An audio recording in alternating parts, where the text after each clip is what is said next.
আমাকে বিশ্বাস করো অমর, সেদিন আমি তোমাকে বলেছিলাম, আজও বলছি, বিয়ের আগে গীতার সঙ্গে আমার সম্পর্ক ছিল। না, মিথ্যে, এইসব ডাহা মিথ্যে বাবা। আজ পর্যন্ত চৌধুরী পরিবারের দিকে আঙুল দেখাতে কেউ সাহস করেনি, কিন্তু তুমি আজকে এই পরিবারের মান ইজ্জত ধুলোয় মিশিয়ে দিয়েছো। না অমর, না, আমাকে বিশ্বাস করো, আমি এরকম কোনো কাজ করিনি কি এই বাড়ির মান সম্মান মাটিতে মিশে যাবে। লুকিয়ে লুকিয়ে পরপুরুষের সাথে সম্পর্ক রাখছো, বাহ! আর জিজ্ঞেস করলে সতী সাবিত্রীর অভিনয় করছো।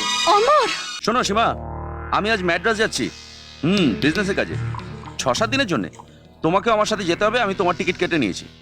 না না, আমি যেতে পারবো না। বলো বাড়ি থেকে জবাব দেব। ও গড, আরে ভেরি সিম্পল, বাড়িতে স্টাডি ট্যুর বা এক্সকারশনে যাচ্ছি বলে দিও। আগে বললে যাওয়া যেত, এখন না বিক্রম। বেশ, ঠিক আছে, তাহলে আজ থেকে তোমার সঙ্গে সব রিলেশন কাট। কথাটা বোঝার চেষ্টা করো, তুমি যতবার বলেছো আমি গেছি, কিন্তু এবার please. No, you have to come darling, না হলে আমি জানবো ইউ ডোন্ট লাভ মি। হলো বাবা, হলো, আমি যাব। আমি তোমার সাথে মাদ্রাজ যাচ্ছি। আমি রাখছি, বৌদি জানতে পারলে সব গন্ডগোল হয়ে যাবে, কারণ বাড়িতে সেই এখন আমার গার্জেন। রাখছি, বাই।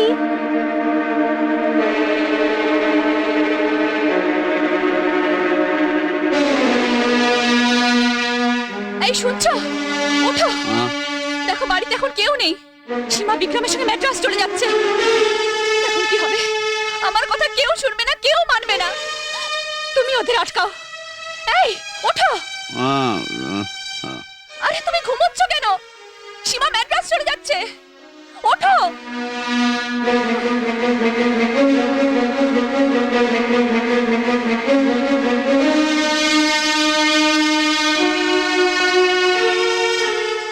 সীমা, তুমি কোথায় যাচ্ছ? কলেজ ট্যুরে। তুমি মিথ্যে বলছো। তা দিয়ে তোমার কি দরকার? আমি সব জানি। তুমি বিক্রমের সঙ্গে ম্যাড্রাস যাচ্ছ।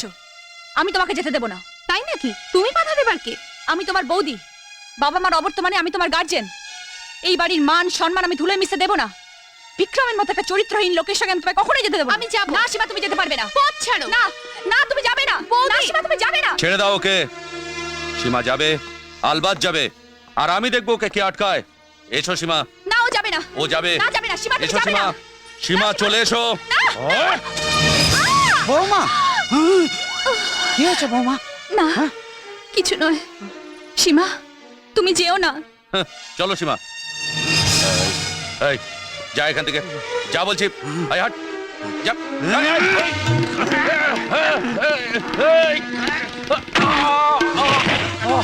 কি হচ্ছে? অজু বাবু, ছেড়ে দাও। অজু বাবু শোনেন কথা। কি হচ্ছে? ছেড়ে দাও, ওকে ছেড়ে দাও।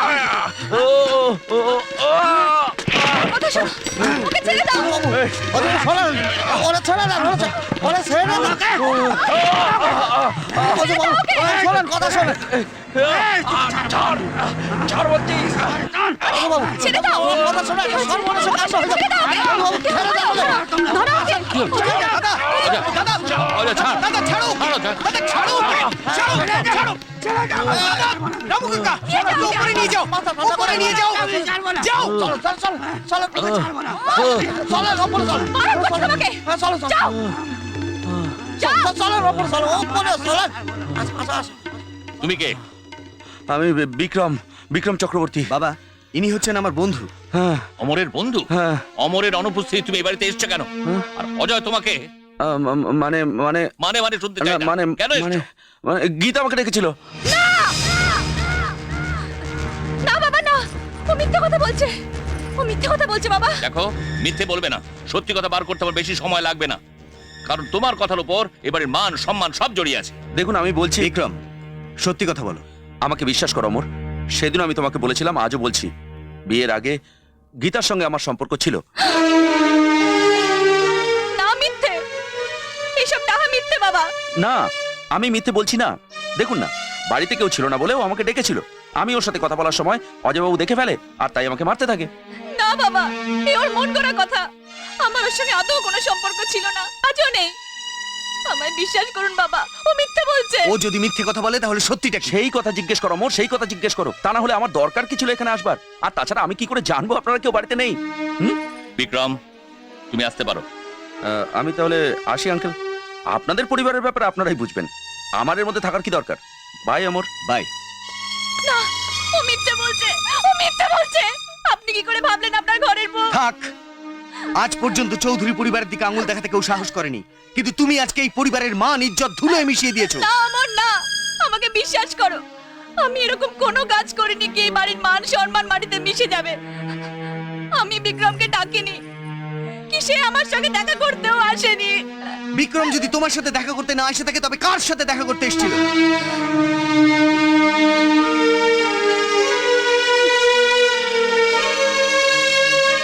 কি বৌমা বলো, চুপ করে আছো কেন?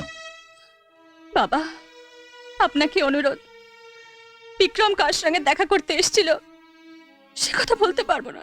লুকিয়ে লুকিয়ে পরপুরুষের সাথে সম্পর্ক রাখছো, বাহ! আর জিজ্ঞেস করলে সতী সাবিত্রীর অভিনয় করছো। অমর, বৌমা তুমি এত নিচে নেমে গেলে, একটু আমাদের কথা ভাবলে না? আমার মেয়ে হলে গলা টিপে মেরে দিতাম। একদিন আপনিই তো বলেছিলেন আমি এবারের বউ নই, মেয়ে। তাহলে আমার গলা টিপে মেরে ফেলুন, মেরে ফেলুন, আমাকে মেরে ফেলুন। আশিমা, বাবা আপনি আমাকে বিশ্বাস করেন না? বাবা, ছি, তুমি স্ত্রী জাতির নামে কলঙ্ক, কলঙ্ক।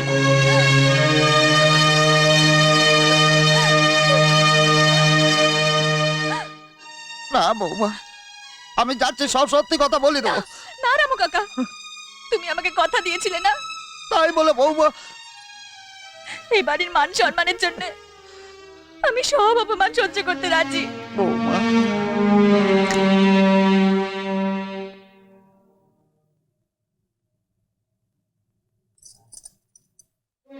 অমর, তুমি তুমি এখানে কেন এসেছো? যে দৈব দুর্বিপাকে পড়ে সে সবার করুণা পায়, আর যা সুখের স্বর্গ ভেঙে যায় সে কাউর করুণা পায় না। কি বলতে চাও তুমি? আমাকে দুঃখ দিয়ে তোমার কি লাভ হচ্ছে? তোমার কোনো প্রশ্নের উত্তর দিতে আমি বাধ্য নই। তুমি কি ভাবছো আমি তোমাকে ঠকিয়েছি? জেনে শুনে তোমার দাদাকে বিয়ে করেছি? যদি কোনো ভালো ছেলের সাথে আমার বিয়ে হতো তাহলে তোমার সে ভাবনায় কিছু যায় আসে না, কিন্তু আমি তোমাকে ফাঁকি দিয়ে তোমার পাগল ভাইকে কেন বিয়ে করেছি?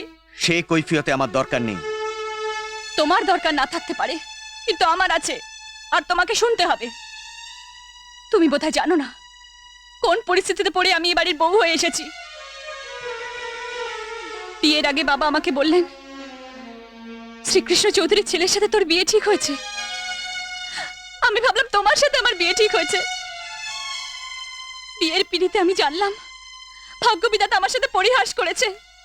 হোমের সেই আগুন আমার ভবিষ্যৎ জ্বালিয়ে পুড়িয়ে ছারখার করে দিয়েছে।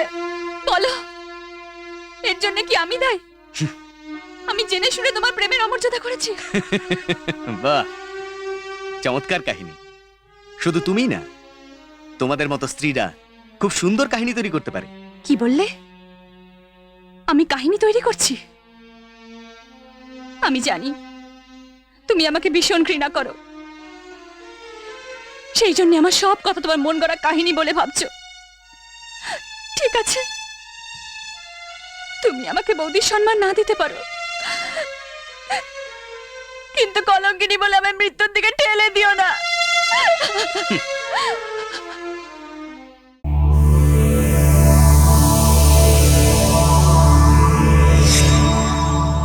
এরকম আরো অনেক সিনেমা দেখতে হলে ডাউনলোড করুন ক্লিক অ্যাপ।